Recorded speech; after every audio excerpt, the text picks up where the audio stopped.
Assalamualaikum warahmatullahi wabarakatuh. Salam sejahtera dan juga salam bahagia kepada penonton kita di Rampai Pagi yang kami hormati sekalian. Audio mungkin tertanya-tanya sekarang di mana saya berada ketika ini. Mungkin saja saya berada di kedai buku atau di mana, berlatar belakangkan buku cerita yang telah pun disusun di sebelah saya ini. Ini hanya merupakan salah satu segmen di mana budaya membaca harus dipromosikan secara lebih maju dan juga secara lebih terperinci. Ini kerana atas satu titik tolak ataupun juga satu respon kita kepada titah Kebawah Duli Yang Maha Mulia Paduka Seri Baginda Sultan dan Yang di-Pertuan Negara Brunei Darussalam, iaitu menggalakkan masyarakat dan juga individu di negara ini supaya mengkaji dan juga mendalami bukan sahaja bidang pembacaan tetapi bidang penerbitan buku-buku untuk menjadikan masyarakat negara Brunei Darussalam ini celik ilmu pengetahuan dan mereka tidak ketinggalan dalam apa saja segi info komunikasi, teknologi dan juga macam-macam perkara yang dihalusi daripada pembacaan buku sehari-hari. Belauda ilmu pengetahuan ini harusnya dikongsi sama di kalangan masyarakat kita, dan cara yang paling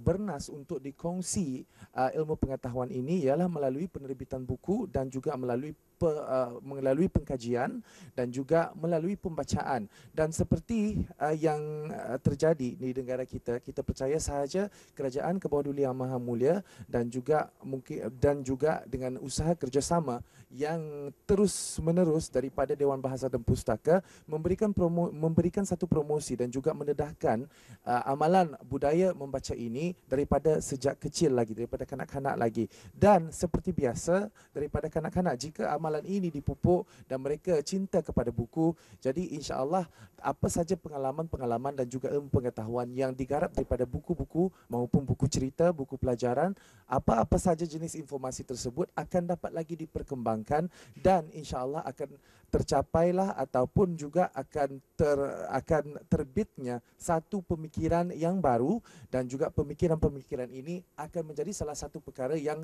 berguna untuk masyarakat kita di suatu hari nanti. Belauda, seperti kata pepatah, bahasa lambang perpaduan bangsa, dan membaca buku merupakan salah satu perkara untuk mengkayakan peribahasa dan juga perbendaharaan kata kita, dan juga banyak lagi macam-macam istilah-istilah yang dapat kita pelajari. Dan daripada kecil kita telah pun didedahkan bukan saja dengan bahasa tetapi dengan pola pemikiran yang akan menjadikan ataupun yang membentuk kita menjadi seorang insan yang sempurna. Kalau kita lihat daripada penerbitan Dewan Bahasa dan Pustaka sendiri, majalah Mekar merupakan majalah yang paling popular. Saya pernah membelinya di suatu masa ketika dulu semasa masih lagi di bangku sekolah rendah, dan kali ini majalah Mekar masih lagi menjadi bahan bacaan yang popular di kalangan kanak-kanak hari ini. Dan yang paling indah sekali ialah kalau kita lihat majalah Mekar ini penuh dengan ilmu pengetahuan yang berguna kepada kanak-kanak, mengajarkan mereka macam mana untuk berbudi bahasa, mengajarkan mereka macam mana untuk menjadi seorang kanak-kanak yang lebih berkeyakinan, dan menyediakan mereka dengan pelbagai rintangan-rintangan kehidupan jika ada semasa mereka menjadi seorang kanak-kanak. Itulah sebenarnya visi dan misi pembacaan ini yang harus diterapkan di kalangan minda kanak-kanak. Ya, sudah seperti yang diperjelaskan tadi, bukan sahaja Mekar ini menjadi salah satu bahan bacaan yang popular di kalangan kanak-kanak, malahan di kalangan remaja pun mereka pun ada menggarap ataupun ada mengambil bahan bacaan yang diterbitkan oleh Dewan Bahasa dan Pustaka dalam pengkajian mereka, terutama sekali lagi mereka menduduki di sekolah menengah dan juga di Universiti Brunei Darussalam, di peringkat universiti.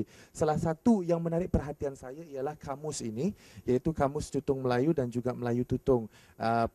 Perkaedahan, penanganan dan juga pemberian makna di dalam Kamus Tutung Melayu dan juga Melayu Tutung. Kadang-kadang di kalangan masyarakat kita tidak mengetahui kerana pengamal bahasa-bahasa dialek di negara kita ini amat berkurangan. Jadi ini adalah salah satu cara lagi untuk kita menambah, dan bukan saja untuk menambah penuturnya tetapi juga di kalangan mereka yang ingin mengkaji dan mempertahankan relativiti dan juga esensi bahasa di kalangan masyarakat kita.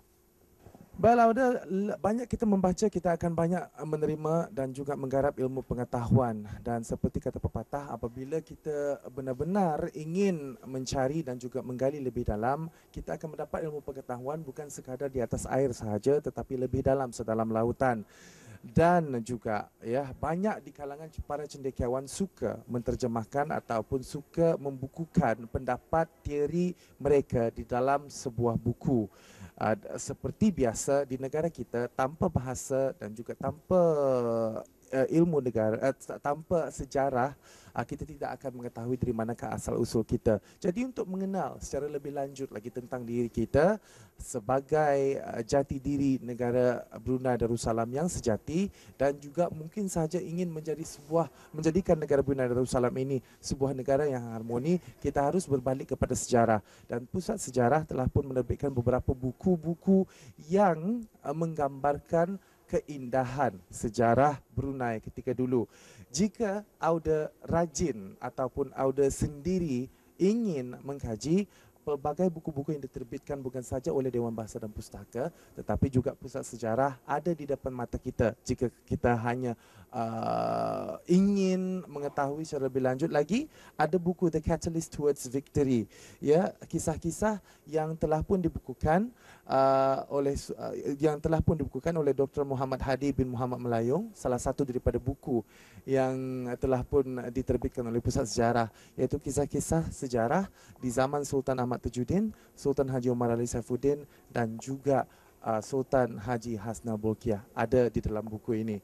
Dan juga banyak di antara kita juga mendengarkan bahawa negara kita ada kaitan dengan sejarah negeri China. Ada kaitan-kaitan tersebut dibukukan semuanya di Brunei dalam sejarah Cina. Perlembagaan ataupun nama-nama Brunei yang di dalam sejarah Cina seperti Poli, Poni dan juga raja-raja di negara raja-raja Brunei yang telah pun dibabitkan ataupun terkandung di dalam sejarah Cina seperti Mana Jeciana dan sebagainya, ada dilakarkan dalam Brunei dalam sejarah Cina. Jadi membaca ini banyak kepentingannya. Banyak kepentingannya seperti apa yang dititahkan oleh ke bawah duli sendiri, iaitu membangkitkan dan juga menambahkan lagi para intelek di negara kita. Apabila bertambahnya para intelek di negara kita, maka itu ada merupakan salah satu indikasi bahawa negara kita akan membangun. Hari Buku Sedunia merupakan salah satu acara ataupun salah satu perkara yang harus kita adakan setiap tahun, walaupun apa saja majlis-majlis yang ada di negara kita ini, kerana Hari Buku Sedunia adalah merupakan satu hari di mana di dunia mengkhususkan satu hari untuk kita memperingati tentang kepentingan membaca. Kepentingan membaca ini Auda bukan sahaja baik untuk tata bahasa kita, perbicaraan kita dan juga ilmu pengetahuan, tetapi juga untuk menghalusi keindahan dan juga kesenian dan juga ketertiban kita selaku manusia yang berada di muka bumi Allah Subhanahu wa taala ini. Seperti apa yang disabdakan oleh baginda Rasulullah sallallahu alaihi wasallam, talibul ilmi faridatun ala kulli muslim wa muslimah, iaitu menuntut ilmu itu wajib di atas lelaki dan juga perempuan. Jadi sampai sini saja saya bersama dengan Auda. Maju negara datangnya daripada pembacaan masyarakat kita. Jadi banyakkanlah intelek di negara kita. Wabillahi taufiq wal hidayah. Assalamualaikum warahmatullahi wabarakatuh.